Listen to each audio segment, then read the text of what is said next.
We have now mounted the CPU cooler, as you can see here. The processor underneath the cooler is a i5 3570K, which is an Ivy Bridge i5. It's on a Z77 UD5H. We had no problems whatsoever with clearance issues mounting the cooler, which is good. So as you can see, both the fans are blue LED. I've got one plugged, well, I've got them both plugged straight into the motherboard. One's into the CPU fan header at the top, and this one's just plugged into another fan header at the front here. So we're going to have a look in the BIOS and do some testing for the temperatures here. So obviously we're on an open test bench, got a GT710, got 8 gigs of HyperX memory here. Chose this low profile memory because it allows the front fan here to protrude the minimum amount from the top of the cooler. So the top fan here is actually level with these heat pipes, which is good. What I said earlier about the heatsink not coming quite low down as well means that we are getting good airflow from this bottom fan over the back VRM heatsink there, and if you don't have a VRM heatsink, then obviously that will help quite a bit. So you can see the CPU is idling at about 25 degrees Celsius on 1.224 volts. So if I just go into the settings here so you can see what we're running. So we've got the CPU multiplier at 40, which is 4 Gigahertz at the moment, and the memory is pretty much just XMP speeds. So it's automatically chosen 1866, which is the XMP speed for this memory. Voltage wise, we're just running 1.25 volts on the core, nothing else is changed so far. Same for RAM. So if we go into the PC settings here, you can see the system fan 1, which is the middle fan, the PWM one, is running at just 800 RPM, or well, it was a minute ago, now running at 1000 RPM. And the 3-pin fan, which is the front one here, that one there is running at 1360 RPM. It is pretty quiet actually, and that one there is the one running slower, at around 1000 RPM at the moment.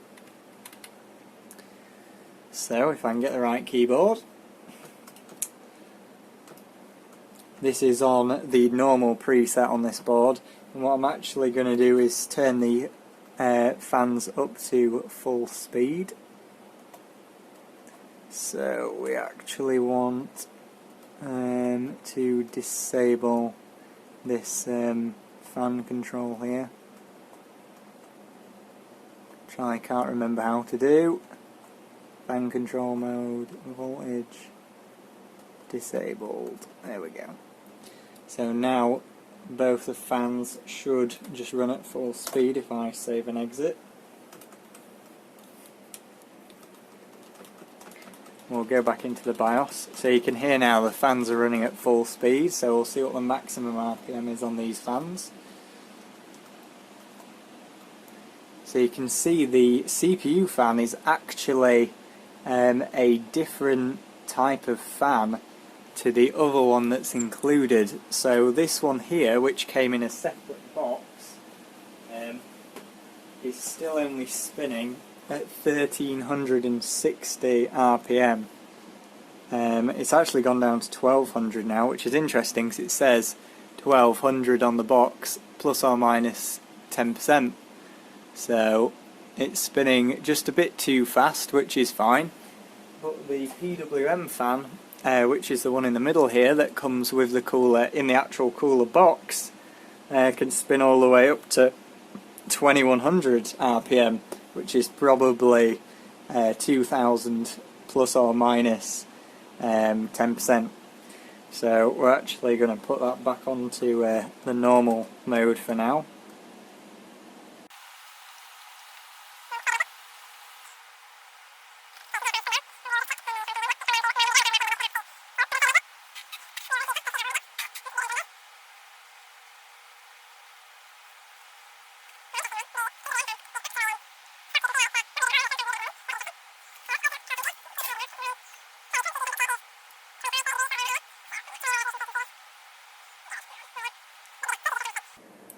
And we're just going to do a quick couple of runs of Cinebench at 4 GHz. So let's get CPU Z up here as well. So there you go, we can see our i5 is at 4 GHz and 1.25 volts. And I'll let you watch the temperatures as it runs the benchmark.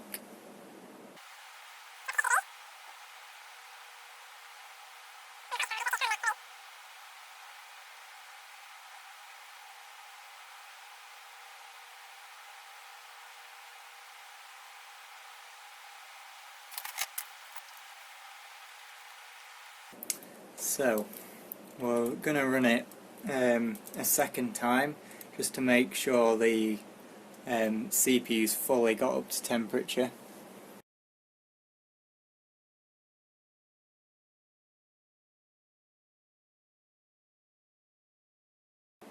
So we're going to call that 54 degrees max. So we're going to reboot the PC. We're going to run 4 GHz with the PWM fan now at full speed. Well, actually, we won't bother doing a full speed run at 4 GHz. 'Cause, to be honest, it doesn't really need it. So we're now going to go up to 4.4 at 1.3 volts.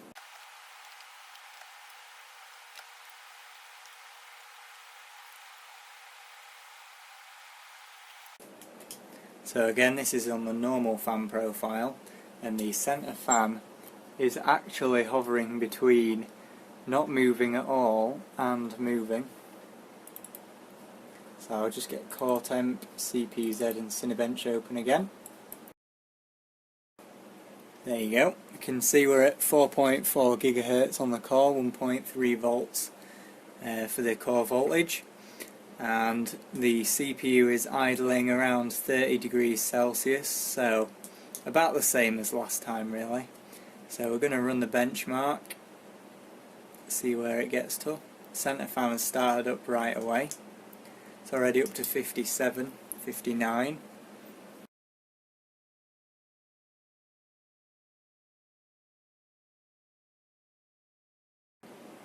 So we've hit a maximum of 60 degrees. We're going to run the benchmark again. You can see the voltage is dropping down to around 1.275 volts when the CPU is under load.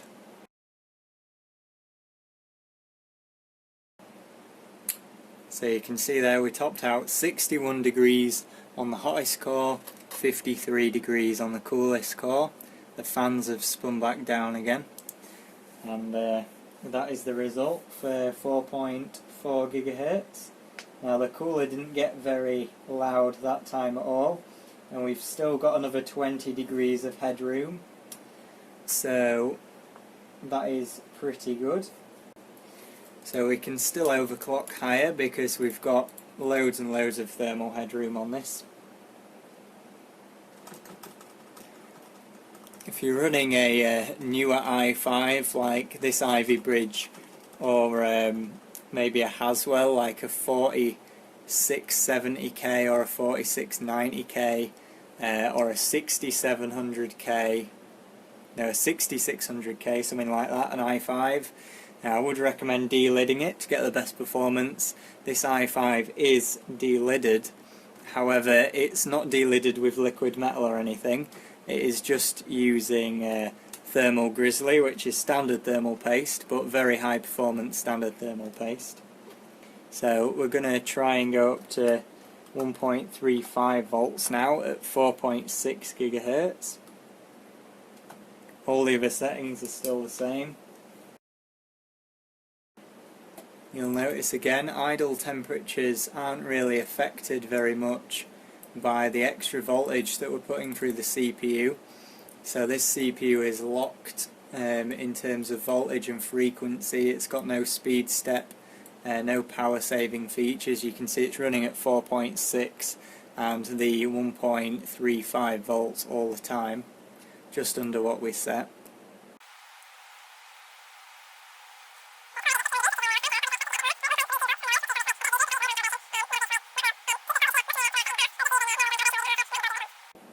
Now the fan is getting noticeably louder at this point.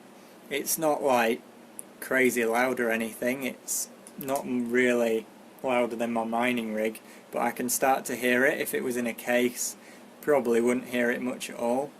And as you can see, we're still only hitting probably just over 65 degrees. So I mean, you've still got 15 degrees of headroom, so you could run this overclock probably at a lower fan speed. 58 degrees minimum and 66 on the maximum, so we still have plenty of thermal headroom. So again, we're going to go higher. And the safe voltage limit for an Ivy Bridge CPU is 1.35 to 1.4 volts. And obviously with the V droop on this CPU, we are getting a little bit of drop in the voltage, so we can probably go up to 1.4 at 4.7 gigahertz here. And hopefully it runs at this speed. It should do.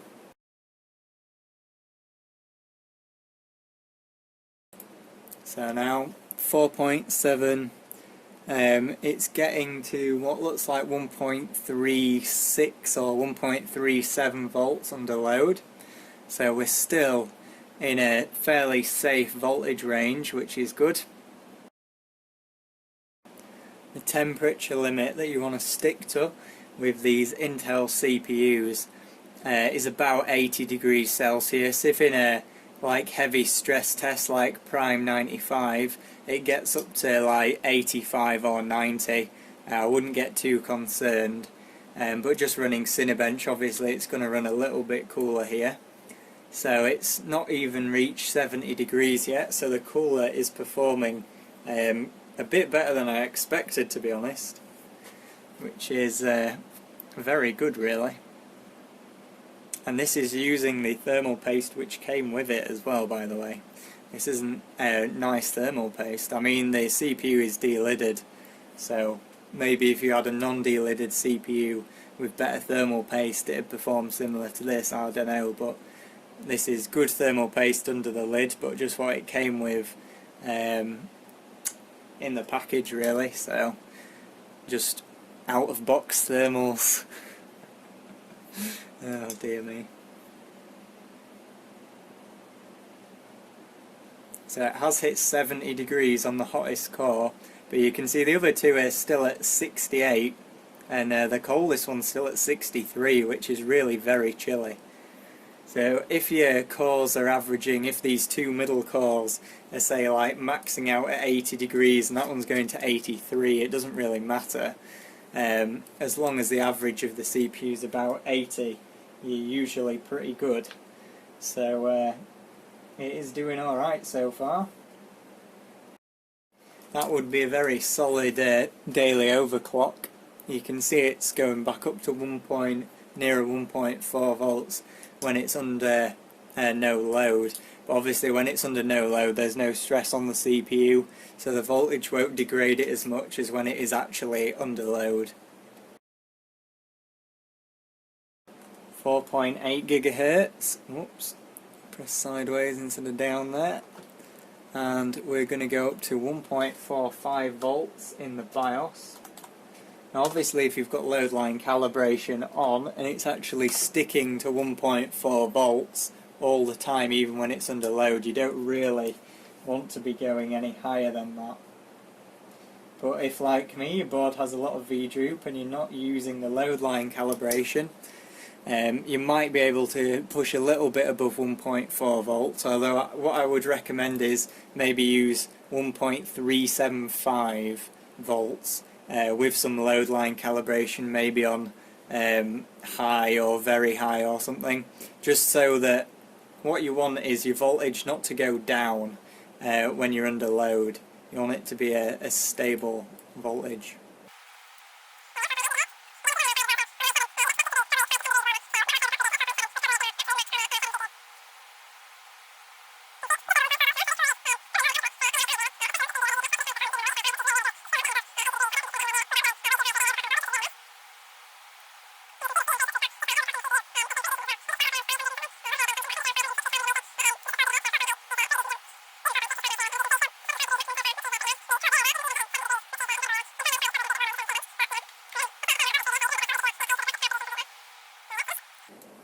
So, 75 the max. Now, interestingly, I'm looking at the results here, and it seems to go up about 5 degrees Celsius for every 0.05 volts we've gone up. So we could probably run 1.5 volts in the BIOS, which is probably more like 1.45 volts in under load, and still be within our threshold, which is really good. So this cooler is perfectly adequate for this i5. You would not need, say, a 100mm or a 240mm all-in-one liquid cooler for an i5 like this. It's just a waste of money, really. I notice a lot of people do use those kind of coolers just for an i5. And this was £20 right here. 22. So what we're going to do now is we're going to put it on full speed, basically, and see what kind of temperatures we get, see if it decreases them by any amount.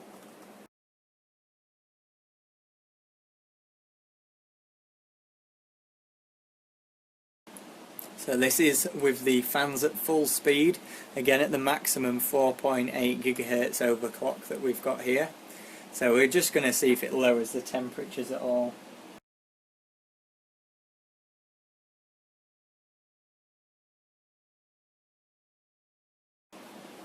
So it's got up to 74 degrees and 66 again. So turning the fan up to full speed has not really made much of a difference, to be honest. It took a little bit longer to get there, and we have knocked off maybe 1 degree, but it hasn't actually made that much difference, and the cooler is quite a bit noisier, so I probably wouldn't recommend running it at full speed. So what we're going to do here is now we're going to go back to 4.7 gigahertz on 1.4 volts, but this time we're going to use the silent profile.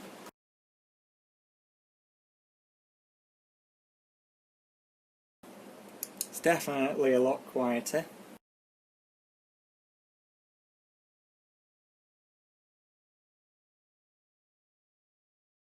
So interestingly enough, running it in the silent mode on this Gigabyte board anyway has not made much difference at all, to be honest.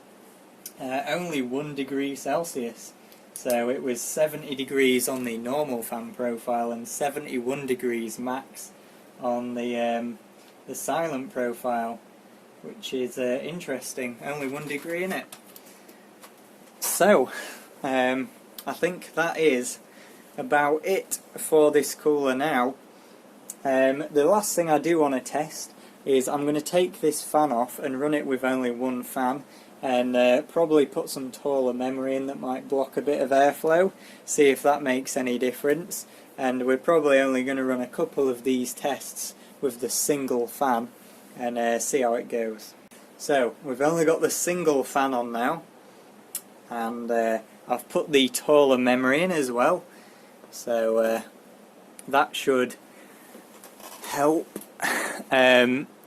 Say a worst case scenario, you've got really tall RAM and you can't put the second fan on because you haven't got room in your case, because it ends up really high up here. So say worst case scenario, you buy this cooler, you have your nice fancy tall RAM and you can only use one fan. How is it going to perform? Now obviously on a Hyper 2112 Evo, you're only going to have one fan as well, so this is more of an apples to apples comparison, I suppose. And another thing to note is you can have RAM in all 4 slots, and this cooler doesn't interfere with that first slot, which is fairly nice as well. So I just thought I'd mention that. So we're going to do the same kind of profiles again.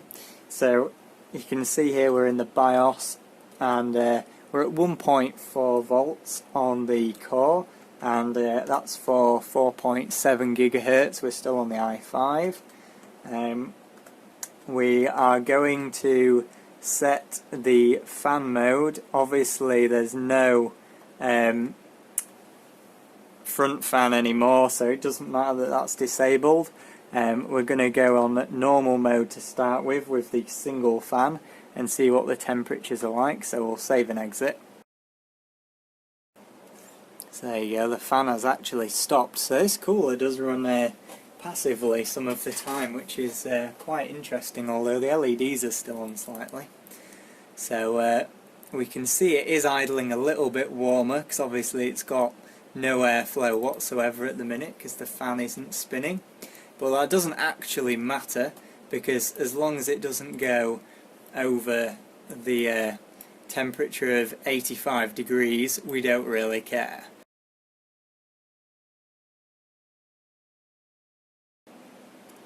So the fan is spinning up to almost full speed for this test.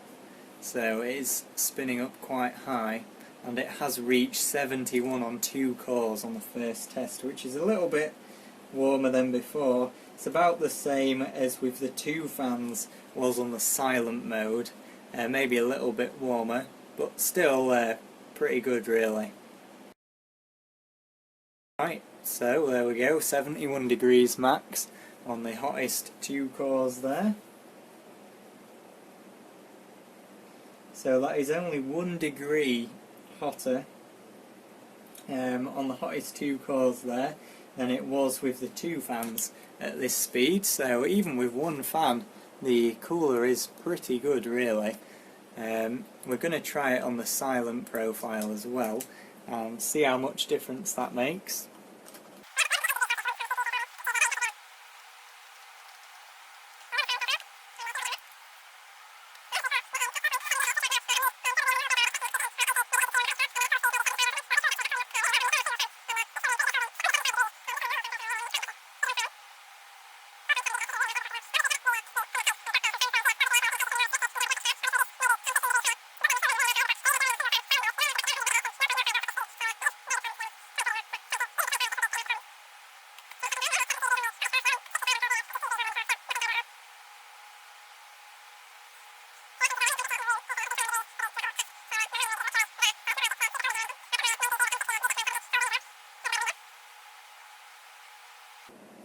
So you can see there, 65 silent mode, single fan, and it is still passing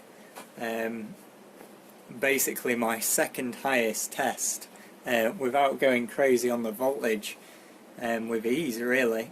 This cooler is pretty damn good. I might have to put it on a warmer CPU and test it on there, to be honest, because this i5 is almost too easy for it. It's pretty good, and I don't think I have anything more stressful than Cinebench on here at the moment. I mean, this is as slow and as sort of, I don't know, I'm actually a bit lost for words here. I might try a bit of W prime or something, I don't know. So, set this thing to run on all 4 cores, 124M. This is still on silent mode as well.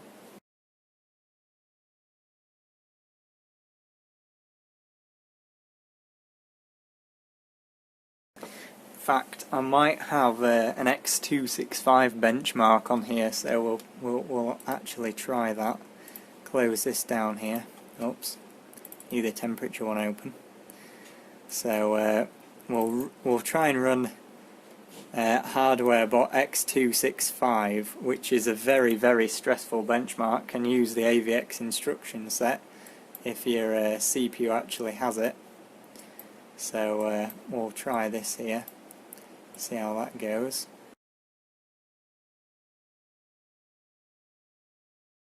So there we go, and the fan has actually gone off completely. And the CPU is just sitting at 34 degrees.